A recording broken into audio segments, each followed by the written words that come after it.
listening to WZMB Zombie Radio, your personal soundtrack to the end of the world. That was Die So Fluid and Suck Me Dry. What a song. What a song. You know, I was thinking that it would be remiss of me not to offer up a public service announcement to the Zombie Radio Nation. That public service announcement might seem a little cruel to most of you out there, but I'm going to say it anyway. Why? Because that's how I roll. So, everybody turn up your speakers and listen carefully to this public service announcement.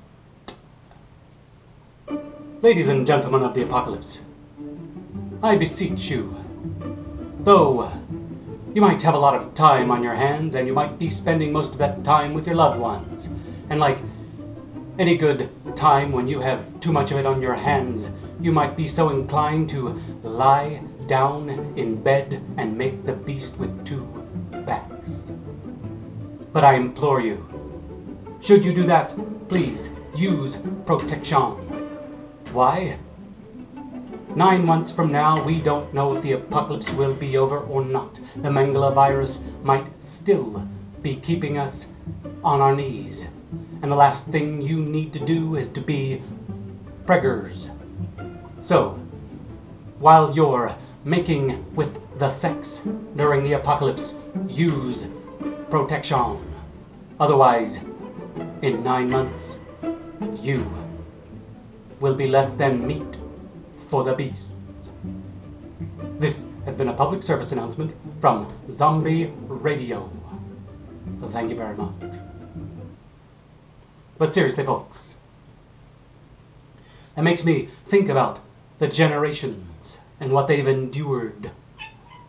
I happen to belong to Gen X.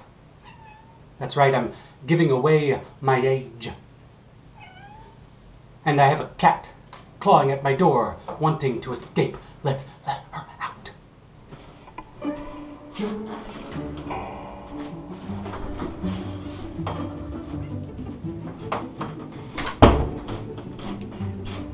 Catus interruptus over.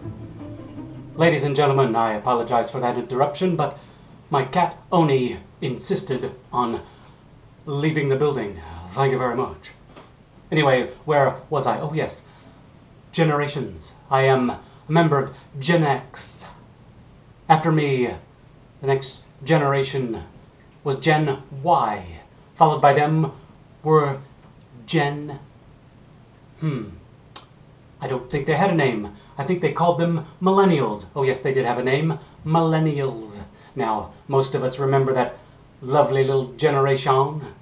The generation of entitlement. The generation of apathy. As you can see, starting with my generation, things sort of went downhill.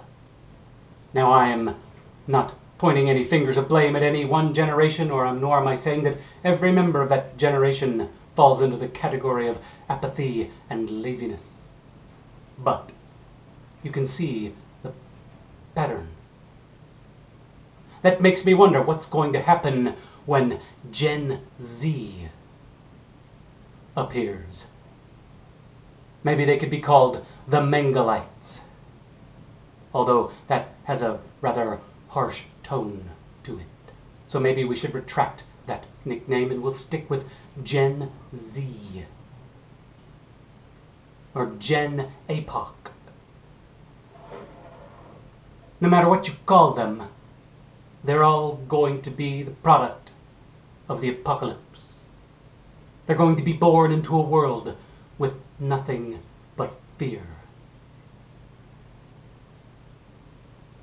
And in polar opposition of the millennials, they'll have nothing. That sense of entitlement won't even apply to life. I know it sounds crazy, and we can all hope that by then within the next 9 months or so. There is a cure to the Mengele Virus, a cure for what ails the population of man. But should that not occur, those of you out there having the sex right now, know this.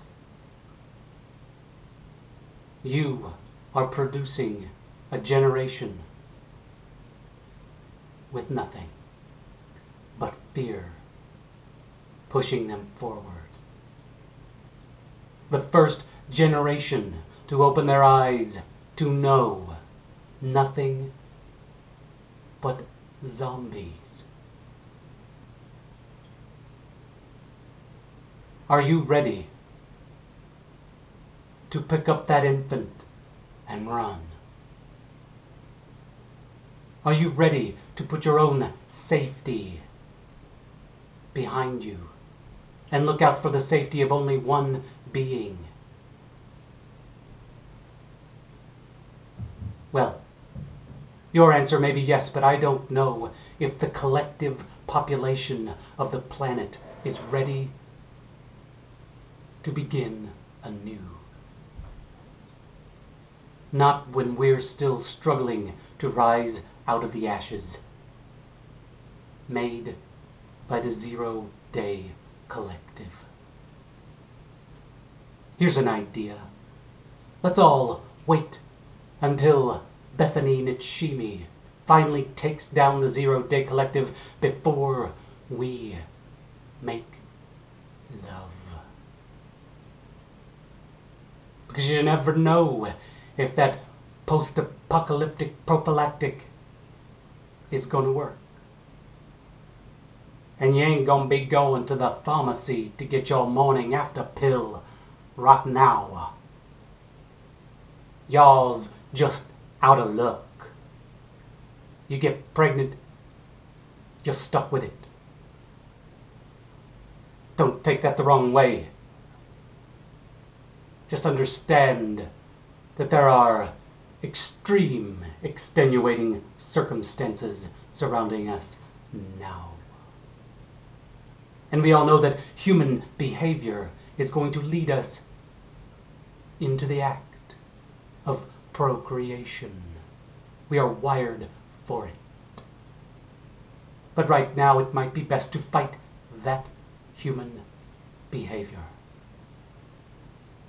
And that, Zombie Radio Nation, is what you call a professional segue, because right about now, I'm gonna play for you Bjork's Human Behavior.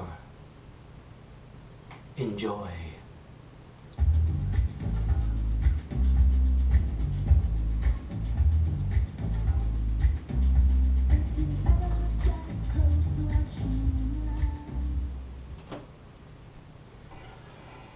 And we're back. It's me, the Zombie Radio DJ, with your zombie survival tips, or post-apocalyptic survival tips, or just apocalyptic survival tips. Say that 3 times fast and you're on my side. Anyway, today's tip is all about footwear. That's right, footwear. On the 3rd floor, you'll find pottery, utensils, cookware, flatware, and footwear. Your choice of footwear could make or break your survival. That's right, that's right. You could slip on the wrong pair of shoes, step outside, and get attacked by a zombie, only to fall on your ass. We don't want that. We want people to survive. We need people to survive. We need you. Come, embrace me. Let me give you a hug. Okay, anyway, footwear. Let's talk about the right footwear for you to don in the apocalypse. So, I'm going to show you 3 choices. The first choice.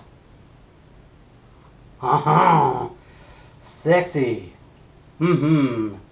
Wrong choice. Why is this the wrong choice? I shouldn't even need to ask that question. You see this? That heel? You slip that baby on. You might look damn good, but you step outside and you take off running and you're gonna fall on your ass. Zombie's gonna get you with this one on. No heels.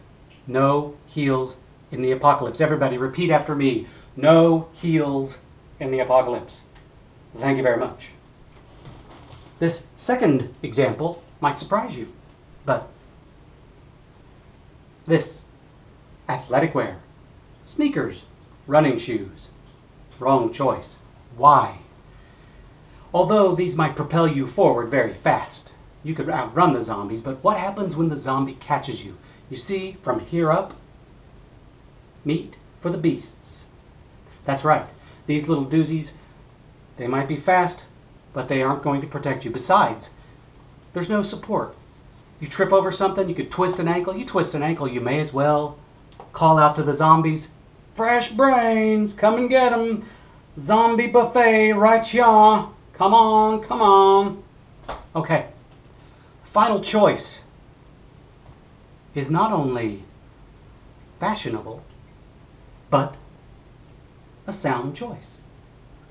This, as you can all see, is a Doc Marten. It's a boot. It's leather. Nice and sturdy. Not only does it have a nice sturdy sole where you can walk through just about anything, except maybe hot lava or I don't know, a bed of nails.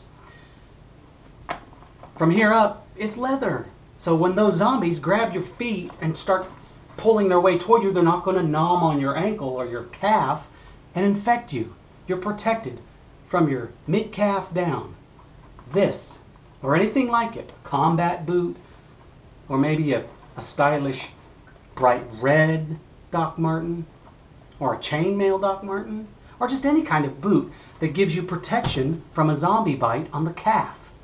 That is a solid choice for footwear in the apocalypse. Of course, you'll want to wear socks under that because the last thing you want is a blister, and we all know anyone who has worn Doc Martens, especially when they're new, you'll get blisters. So a nice pair of boot socks would be smart. Wise investment. So go to your local department store, break through the window, and raid yourself some boot socks. Now, I'm not advocating looting or anything, but it is the apocalypse, so if there happens to be a cashier there, drop some cash and pay for the goods like a good Samaritan would. Good apocalyptic Samaritan. Anyway, this has been your post-apocalyptic survival tip with yours truly, the Zombie Radio DJ. Ladies and gentlemen, peace out.